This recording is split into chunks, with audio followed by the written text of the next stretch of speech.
நல்லா வெல்லம் தேங்காய் எல்லாம் சேர்ந்து இந்த அளவுக்கு பக்குவத்துக்கு வந்திருக்கு. இதை ஸ்பூனில் எடுத்து நம்ம கொழுக்கட்டை மாவை நல்லா ரவுண்ட் ஷேப்பில் திரட்டி வச்சுக்கிட்டு இதில் ஒரு ஸ்பூனாக எடுத்து வச்சு கொழுக்கட்டை செஞ்சு எடுத்துக்கலாம். கொழுக்கட்டை மாவு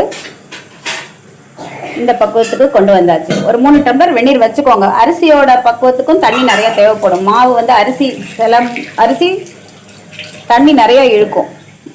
ஒரு 3 டம்ளர் வெந்நீர் வச்சுட்டு பார்த்து ஊற்றிக்கோங்க.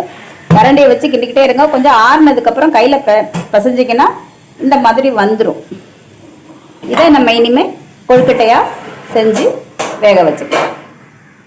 கொஞ்சமாக மாவு எடுத்து சின்ன உருண்டையாக எடுத்துக்கிட்டு இந்த மாதிரி கொஞ்சம் எண்ணெய் ஊற்றி ஒரு பிளேட்டில் நான் வாழை இலை வச்சுருக்கேன். வாழை இலை கிடைக்காதவங்க பிளாஸ்டிக் பேப்பர் வச்சுக்கலாம்.